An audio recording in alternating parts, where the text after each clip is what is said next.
Today's topic is programming in C++. Chapter number 3 start करते हैं हम programming in C++. Programming in C++ से start करने से पहले थोड़ा सा ओवरव्यू ले लेते हैं, रिकॉल करते हैं प्रीवियस लेक्चर को. प्रीवियस लेक्चर को आपने बुक में देखा होगा. हमने जो टॉपिक्स रीड किए थे उसमें ये थे हमारे पास मेन टॉपिक्स. C++ प्रोग्राम की जो हम बॉडी बनाते हैं वो क्या होती है, बॉडी C++ प्रोग्राम की स्टेटमेंट्स क्या होती हैं और उसका सिंटैक्स क्या होता है. हेडर फाइल्स को रीड किया था, प्री प्रोसेसर डायरेक्टिव्स को हमने रीड किया था. ये तमाम आपने उसकी मेन फंक्शन को हमने स्टडी किया था. Basic structure of C++ programme.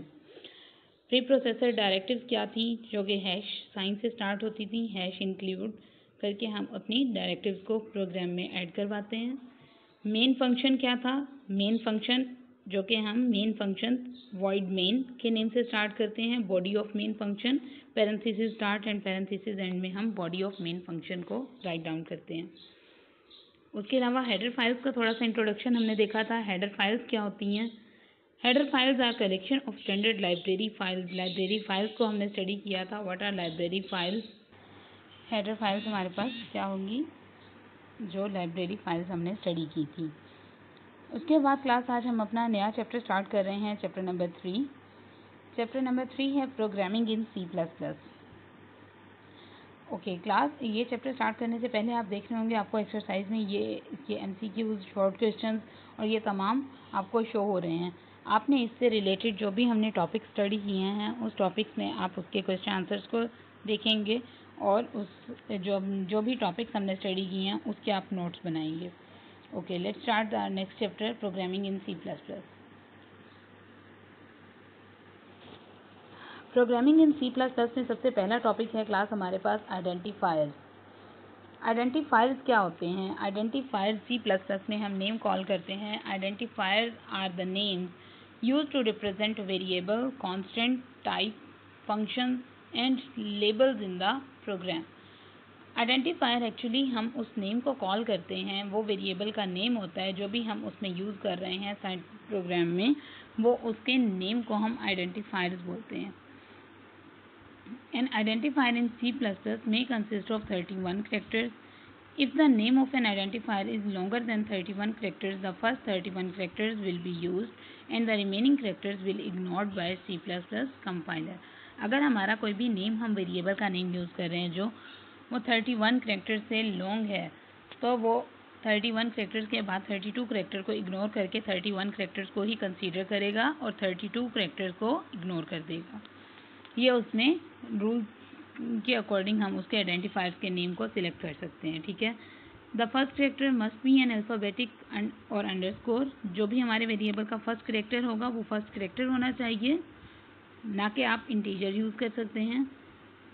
The identifier name must consist of only alphabetic characters, digit और अंडरस्कोर.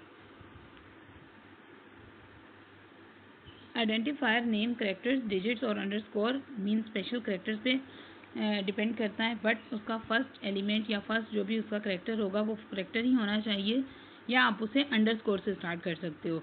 न्यूमेरिक डिजिट से हम स्टार्ट नहीं कर सकते. The reserve word can not be use as identifier name. Okay, reserve words क्या होते हैं. Reserve words हमारे पास C++ में ये वर्ड यूज़ होगा, रिजर्व वर्ड या फिर बिल्ट इन वर्ड्स. वो वर्ड्स जिसके मीनिंग ऑलरेडी डिफाइन होंगे हमारी लाइब्रेरी फाइल्स में. जैसे कि प्रीवियस हमने पढ़ा था C++ स्टेटमेंट में सी इन एंड सी आउट. सी इन का मतलब क्या है हमारे प्रोग्राम में, इनपुट करवाना. सी आउट मीन्स आउटपुट शो करना. जो जिस वर्ड का मीनिंग ऑलरेडी डिफाइन होगा लाइब्रेरी फाइल में, वो फाइल हमारे पास रिजर्व वर्ड या उसके बिल्ट इन वर्ड्स के नेम से मेंशन की जाएगी. उस तरह के वर्ड्स को हम वेरिएबल नेम में यूज़ नहीं कर सकते, तो ये हमारे पास रिजर्व वर्ड्स होते हैं. सेकंड हमारे पास है टाइप्स ऑफ आइडेंटिफायर्स. कितनी टाइप्स के हमारे पास आइडेंटिफायर्स होते हैं, मीन्स वेरिएबल्स होते हैं. अब इसमें सबसे पहला है standard identifier. A type of identifier that has special meaning in C++, that is called standard identifier. C++ cannot use a standard identifier for its original purpose if it is redefined. For example, जैसे अभी मैं आपको इससे पहले ये define कर चुकी थी, C out and C in are example of standard identifiers. वो वर्ड जो ऑलरेडी डिफाइंड हों, प्री डिफाइंड हों, उन वर्ड को हम यूज़ नहीं कर सकते। सेकेंड टाइप हमारे पास है user defined identifiers. The type of identifier that is defined by the programmer to access memory location is known as user defined identifiers। जो वर्ड जिसके मीनिंग्स डिफाइन ना हो वो हम वेरिएबल्स के तौर पे यूज़ कर सकते हैं और उसको हम यूज़र डिफाइंड वेरिएबल्स या यूज़र डिफाइंड आइडेंटिफायर्स के नेम से कॉल करेंगे। For example A B up to so on, marks, variable name, ये तमाम वर्ड्स हमारे पास क्या हैं, सिंपल आइडेंटिफायर्स हैं जिसके कोई मीनिंग्स ऑलरेडी डिफाइन नहीं है उसमें। तो ये वर्ड्स हमारे पास यूज़र डिफाइंड आइडेंटिफायर्स के नेम से हम इसको कॉल करते हैं। सेकंड हमारे पास है keyword. Keyword is a word in C++ language that has a pre defined meaning and purpose. The meaning and purpose of a keyword is defined by the developer of the language. It cannot be changed or redefined by the user. Keywords can be used for the same purpose for which it is defined. Keywords are also known as reserved words. अब ये मैं आपको define कर चुकी हूँ पहले reserve words क्या होते हैं। रिजर्व वर्ड्स को हम कीवर्ड्स भी बोलते हैं। कीवर्ड की दोबारा से यहाँ पे डेफिनेशन है। And there are 63 keywords in C++ compiler. List of keywords आपको गिवन है पेज नंबर बुक पे आप देखेंगे पेज नंबर 49 पे। ये तमाम वो कीवर्ड्स हैं जिसके ऑलरेडी मीनिंग प्री डिफाइन है हमारे कंपाइलर में। इसका अगर आप लिखेंगे ये वर्ड हम यूज़ करेंगे तो इसके मीनिंग को अंडरस्टैंड करवाना हमें उसकी ज़रूरत नहीं है बिकॉज कंपाइलर ऑलरेडी उसके फंक्शन को जानता है, तो इसीलिए वो फंक्शन इजीली परफॉर्म किया जा सकता है। उसके अलावा हमारे पास प्रोग्रामिंग में यूज़ होती हैं डाटा टाइप्स। डाटा टाइप बहुत इंपॉर्टेंट टॉपिक है C++ बिगनर्स के लिए, जो भी उसमें प्रोग्राम्स राइट डाउन कर रहे होंगे उनके लिए। डाटा टाइप क्या होती है? Data type defines a set of values and a set of operations on those values. The computer manipulates various types of data. The data given to the program as input. The data is processing according to program instruction and output is return. ये data type वो होती है जिसमें हम अपना data store करवा रहे होते हैं। डाटा टाइप एक्चुअली इसको चेक कर रही है कि किस टाइप का डाटा हम अपने प्रोग्राम में एंटर कर रहे हैं, किस टाइप का डाटा इनपुट करवाया जा रहा है, उसकी क्या टाइप है। अब वो टाइप क्या हो सकती हैं? वो लेट्स सपोज वो टाइप हमारे पास इंटीजर टाइप हो सकती है, फ्लोट टाइप हो सकती है, डबल हो सकती है, करैक्टर हो सकती है। इंट किस तरह का डाटा स्टोर करती है हमारे पास? टू स्टोर न्यूमेरिक वैल्यूज़, जिसमें हम न्यूमेरिक वैल्यूज़ का डाटा स्टोर करवाते हैं उसको हम इंटीजर डाटा टाइप में स्टोर करवाएंगे। इंट की जो डाटा टाइप है वो शो करेगी कि हम न्यूमेरिक वैल्यूज़ को इनपुट करवा रहे हैं। सेकंड डाटा टाइप फ्लोट है, to store real values. Float variables वो होंगे डेसिमल पॉइंट जिसमें यूज़ किया जाता है, उसको हम रियल वैल्यूज़ के नेम से कॉल करते हैं। तो ये अगर हम अपने प्रोग्राम में उस तरह का डाटा हम इनपुट करवा रहे हैं तो उसके लिए हम डाटा टाइप यूज़ करेंगे float. After that double, to store large real values. जो हमारे पास लार्ज अमाउंट्स होंगी उसमें हम डबल डाटा टाइप यूज़ करेंगे, बट डाटा कौन सी टाइप का होगा? Float data type. उसके बाद हमारे पास है नंबर 4 पे character, to store character values. अगर हमने उसमें कोई वेरिएबल देना है, करैक्टर स्टोर करवाना है A to Z, तो उसके लिए हम डाटा टाइप स्टोर करवाएंगे करैक्टर। ठीक है, ये हो गई डाटा टाइप्स। डाटा टाइप्स जैसे मैं आपको पहले डिफाइन कर चुकी हूँ कि वो डाटा टाइप्स हैं, ये वो हमें डिफाइन करती हैं प्रोग्राम में कि हम किस टाइप का डाटा अपने प्रोग्राम में यूज़ कर रहे हैं। नेक्स्ट आपको आपके पेज पे शो होंगी integer data types and size in bytes. इतनी डिटेल में आप लोगों को इसमें देखने की ज़रूरत नहीं है कि इसकी रेंज कहाँ से कहाँ तक है। आपको जस्ट ये आइडिया होना चाहिए अगर हम जो डाटा टाइप लिख रहे हैं उसमें किस टाइप का डाटा स्टोर करवाया जा रहा है। वो बेसिक डाटा टाइप्स में आपको 4 डाटा टाइप्स बता चुकी हूँ जो आप इजीली यूज़ करेंगे अपने प्रोग्राम्स में। उसके अलावा क्लास इंटीजर डाटा टाइप्स की फर्दर टाइप्स दी गई हैं। फर्दर डाटा टाइप्स को आप जस्ट रीड करेंगे बट इसको हमने इंक्लूड नहीं करना। उसके बाद आ जाए हमारे पास real data types. Real data types भी मैं आपको बता चुकी हूँ जो कि फ्लोट डाटा टाइप्स होंगी डेसिमल पॉइंट्स में। इसके भी डिफरेंट टाइप्स हैं, डबल, लॉन्ग डबल, कि अगर वो हमारी रेंज से इंक्रीज़ होगा, जैसे कि आपको डिस्क्रिप्शन में शो हो रहा है कि अगर इस रेंज से हमारा नंबर इंक्रीज़ होगा तो हमें उससे ज़्यादा की डाटा टाइप यूज़ करनी होगी बिकॉज हमारा डाटा स्टोर होता है कंप्यूटर में बाइट्स में। जैसे वो आपको साइज़ इन बाइट्स रियल डाटा टाइप्स में आपको फिगर में शो कर रहा है और यहाँ अगर आप प्रीवियस टेबल में देखें टाइप्स ऑफ इंटीजर्स में, यहाँ पे भी वो आपको साइज शो कर रहा है बाइट्स का, कि अगर आप इंटीजर डाटा टाइप स्टोर करवा रहे हो, इंट में डाटा स्टोर करवा रहे हो, तो वो कितने बाइट में डाटा स्टोर हो रहा है, 2 बाइट्स में। अगर आप उसे करवा रहे हैं लॉन्ग में, तो लॉन्ग में 4 बाइट्स में डाटा स्टोर हो रहा है। ये जो कंप्यूटर की मेमोरी होती है, ये बाइट्स में हम स्टोर करवाते हैं, तो ये उसकी आपको साइज इन बाइट्स शो किया हुआ है। ओके, नेक्स्ट आपके पास है character data type. Character data type use होती है आपकी करेक्टर्स वैल्यूज़ को स्टोर करवाने के लिए। A to Z या मार्क्स, वेरिएबल, नेम, इस तरह के वर्ड्स अगर हमने स्टोर करवाने हैं या उसको इनिशियलाइज करवाना है, इनपुट करवानी है, तो वो हम करेक्टर डाटा टाइप यूज़ करके स्टोर करवा सकते हैं। ओके क्लास, अब सबसे पहले हम अपना फास्ट प्रोग्राम देख लेते हैं, आपको इजीली अंडरस्टैंड हो जाएगा इसमें डाटा टाइप कहाँ पे यूज़ की जाती है। ये जो डाटा टाइप हम यूज़ कर रहे हैं, ये कहाँ पे यूज़ की जाती है। अब क्लास इसमें देखिए, सबसे फर्स्ट लाइन पे hash include iostream.h, hash include conio.h, conio.h, उसके बाद है void main। ये 3 थिंग्स क्या हैं जो आप प्रोग्राम बॉडी में स्टडी कर चुके थे प्रीवियस लेक्चर में। Preprocessor directives, after that iostream.h header file, next हमने preprocessor directive hash include conio.h input output, void main, main का जो फंक्शन होता है उसको हमने यूज़ किया, और उसके बाद open parenthesis and close parenthesis के इंक्लूड जो भी ये स्टेटमेंट्स लिखी हुई हैं, ये तमाम हमारे पास हैं प्रोग्राम स्टेटमेंट्स। अब प्रोग्राम स्टेटमेंट्स को अंडरस्टैंड करवा लेती हूँ मैं आपको from line number 1। CLR clear screen, ये फंक्शन हमारे पास यूज़ होगा प्रोग्राम में हमारी प्रीवियस स्क्रीन को क्लियर करने के लिए, कि अगर उस पर कोई ऑलरेडी डाटा है या कोई प्रोग्राम रनिंग में है तो उस डाटा को रेज कर दे और स्क्रीन क्लियर कर दे। ये फंक्शन हम इसलिए प्रोग्राम में लिखते हैं। उसके बाद करेक्टर की डाटा टाइप यूज़ की गई है CHAR 4, CH1, CH2, सम। अब इसमें 3 वेरिएबल्स यूज़ किए गए हैं, करेक्टर 1, करेक्टर 2 एंड सम। अब देखिए करेक्टर 1 A और character 2 is equal to B। ये जो सिंगल हमने लगाया हुआ है उसमें सेमीकोलन स्टार्ट किया हुआ है और आफ्टर दैट सेमीकोलन से उस लाइन को क्लोज किया हुआ है। यह प्रोग्राम बॉडी का सिंटैक्स है। इसमें आप इजीली देख सकते हो सिंपल प्रोग्राम लिख के कि प्रोग्राम को लिखा कैसे जाता है। ये प्रोग्राम लिखने का सिंटैक्स है कि लाइन नंबर हमारे पास सेमीकोलन से क्लोज होगी। अगर हम करेक्टर डाटा टाइप यूज़ कर रहे हैं तो उसकी इनपुट हम कैसे करवा रहे हैं। CH1 लाइन नंबर 2 में हमने डिक्लेयर करवाया था और यहाँ पे CH1 is equal to A, यहाँ हम इनिशियलाइज करवा रहे हैं। Character 2 is equal to B, यहाँ पे भी हम उसको इनिशियलाइज करवा रहे हैं। सी आउट की स्टेटमेंट इसलिए यूज़ होती है आउटपुट के लिए।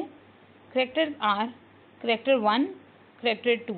उसके बाद ये जो आपको साइन शो हो रहे होंगे क्लास ग्रेटर देन और लेस देन के, ये हम यूज़ करेंगे open sign for output and for ये इसमें अभी इनपुट का साइन नहीं है तो इसलिए मैं उसको एक्सप्लेन नहीं करूँगी। इंशाल्लाह नेक्स्ट प्रोग्राम में मैं आपको नेक्स्ट साइन शो करूँगी कि हम इनपुट के लिए क्या यूज़ करते हैं। आफ्टर दैट लास्ट लाइन हमारे पास है गेट CH। ये प्रोग्राम के लास्ट में हम लिखते हैं get CH and program close. ये सिंपल प्रोग्राम हम इस तरह से C++ में लिखेंगे। आई होप आपको प्रोग्राम क्लियर हो जाए। ये प्रोग्राम आप देखोगे और इसकी बार बार प्रैक्टिस करेंगे तो इंशाल्लाह आपको क्लियर हो जाएगा। उसके बाद आ जाए नेक्स्ट हमारे पास है इंटीजर। ये टॉपिक्स आपने नहीं करने। नेक्स्ट टॉपिक की तरफ मूव करते हैं वेरिएबल्स। ये जो वेरिएबल्स का नेम मैं यूज़ कर रही हूँ क्लास, बार बार वेरिएबल्स क्या होते हैं। वेरिएबल C++ में हमारे पास है is a named memory location और memory cell. It is use to store programs input data and its computational result during execution. The value of a variable may change during the execution of program. However, the name of variable cannot be changed.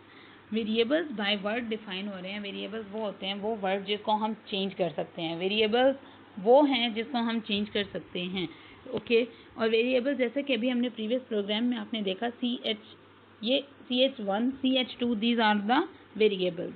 अब CH1 is equal to उसको value assign की थी A, CH2 is equal to उसको value assign की थी B। तो CH1 जो हमने रखा था वो था वेरिएबल का नेम था जिसको आपने आइडेंटिफायर के नेम से भी पढ़ा है स्टार्ट में फर्स्ट टॉपिक में। ठीक है, अब यहाँ पे फॉर एग्जांपल देखिए 10, ये आपको एक एग्जांपल शो की हुई है वेरिएबल इन मेमोरी। मेमोरी में वेरिएबल कैसे स्टोर होता है। Name of variable address of variable and content of variable. Name of variable क्या करता है? It refers to an identifier that represent a memory location, कि हमारे पास किस वेरिएबल, किस नेम से वो वेरिएबल या आइडेंटिफायर शो हो रहा है मेमोरी लोकेशन में। वो है हमारे पास मार्क्स। मार्क्स का वेरिएबल आपने लिखा, मार्क्स में आपने उसको इनपुट करवाई मार्क्स 10। एड्रेस ऑफ वेरिएबल जो मेमोरी में उसका एड्रेस है, it refers to the memory location of the variable. Contents of the variable, it refers the value stored in memory location referred by variable. जो भी उसमें आप उसका कंटेंट शो करवा रहे हो, कंटेंट ऐड करवा रहे हो, या उसमें जो भी डाटा इनपुट करवा रहे हो वो उसका कंटेंट होता है। Marks is equal to 10, marks उसमें वेरिएबल है, is equal to sign operator and 10 उसकी वैल्यू है। अब मार्क्स तो आप चेंज कर सकते हो, मार्क्स की जगह पे कोई भी वेरिएबल नेम लिख सकते हो, माई मार्क्स, सब्जेक्ट मार्क्स या कुछ भी। जितने उस सब्जेक्ट में मार्क्स होंगे वो मार्क्स तो चेंज नहीं हो सकते। So that is why called variable can be changeable but the value cannot be changeable. Variable declaration किसको कहते हैं? Variable declaration हम कहते हैं the process of specifying the variable name and its type is called variable declaration. उस process को जब हम वेरिएबल नेम डिक्लेयर करते हैं, ये वेरिएबल नेम लिखते हैं, उस प्रोसेस को वेरिएबल डिक्लेरेशन कहा जाता है। A program can have as many variable as needed, जितने भी वेरिएबल हमें रिक्वायर्ड होंगे प्रोग्राम में, जितना भी हमने वैल्यू या डाटा उसमें इनपुट करवाना होगा, हम उतने ज़्यादा वेरिएबल नेम यूज़ कर सकते हैं, उसमें कोई लिमिट्स नहीं है। All variables must be declared before they are used in the program. Program में यूज़ करने से पहले उस वेरिएबल को डिक्लेयर करवाना ज़रूरी होता है। अब इसका सिंटैक्स देख लीजिए। सिंटैक्स किसको कहते हैं? हम सिंटैक्स कहते हैं उस फॉर्मेट को जिस फॉर्मेट के अकॉर्डिंग हम अपना डाटा या अपनी लाइन लिखेंगे। Data type, variable name. Data type आप स्टडी कर चुके हो, किस टाइप का डाटा है, और उसके बाद वेरिएबल नेम कि उसका क्या वेरिएबल है। फॉर एग्जांपल यहाँ पे डिफरेंट डाटा टाइप्स आपको शो होंगी variable name. Int marks, int data type है, इंटीजर टाइप का डाटा हम उसमें स्टोर करवा रहे हैं, मार्क्स वेरिएबल नेम है। सेकेंड एग्जाम्पल में है float average, float data type है और एवरेज हमारे पास वेरिएबल नेम है। कैरेक्टर, ग्रेड, डबल, सैलरी, इसमें ये तमाम पहले डाटा टाइप्स को शो किया हुआ है, उसमें किस टाइप का डाटा है, वो किस वेरिएबल में स्टोर करवाना है, वो वेरिएबल आपको शो किया हुआ है। उसके बाद आ जाते हैं हमारे पास रूल्स फॉर डिक्लेयरिंग वेरिएबल्स। यहाँ पे डिफरेंट रूल्स आपके बुक में दिए गए हैं, पेज नंबर 55 पे। ये रूल्स आप स्टडी करेंगे कि वेरिएबल का नेम कितना बड़ा होना चाहिए, वेरिएबल के कैरेक्टर्स कितने बड़े होने चाहिए, या वेरिएबल किस फॉर्म में हम राइट डाउन कर सकते हैं। ओके, वेरिएबल नेम का जो भी आप नेम लिखेंगे वो 31 कैरेक्टर से लॉन्ग नहीं होना चाहिए। एंड स्टार्ट में मैंने आपको पहले भी बताया था, C++ लैंग्वेज हमारे पास केस सेंसिटिव लैंग्वेज है, स्मॉल लेटर्स यूज़ होंगे, इसमें कैपिटल लेटर्स को हम यूज़ नहीं कर सकते। ओके, ये तमाम रूल्स आप स्टडी करेंगे। देयर आर डिफरेंट एग्जाम्पल्स, इन एग्जाम्पल्स को भी आप स्टडी करो। उसके बाद नेक्स्ट टॉपिक हमारे पास है वेरिएबल इनिशियलाइजेशन। यहाँ पे तो हमने जस्ट वेरिएबल को डिक्लेयर करवाया था, as you see in the book. Int marks, float, average, character, grade. अब मार्क्स कितने हैं वो भी हमें उसको इन्फॉर्म करना है या उसको इनिशियलाइज करवाना है। जब हम उसकी वैल्यू को असाइन करते हैं, इनपुट करते हैं, तो उस प्रोसेस को वेरिएबल इनिशियलाइजेशन कहा जाता है। The process of assigning a value to a variable at the time of declaration is known as variable initialization. The equal sign is use to initialize a variable. Equal का sign हम use करते हैं variable को initialise करवाने के लिए। For example इसका syntax पहले देख लेते हैं। Type name means data type, variable का नेम जो भी आपने डिक्लेयर करवाया था, इज इक्वल टू वैल्यू, उसकी वैल्यू जिस वैल्यू से आपने उसको इंट करवाना है। Example of variable initialization, first में देखिए, int n is equal to 100। Int data type है हमारे पास, n वेरिएबल नेम, उसको पहले आप डिक्लेयर कर चुके होंगे प्रोग्राम में, इज इक्वल टू 100। 100 उसकी वैल्यू है, n वेरिएबल का नेम है और इंट उसकी डाटा टाइप है। सेकेंड एग्जाम्पल देखिए, int x is equal to 50, y is equal to 75।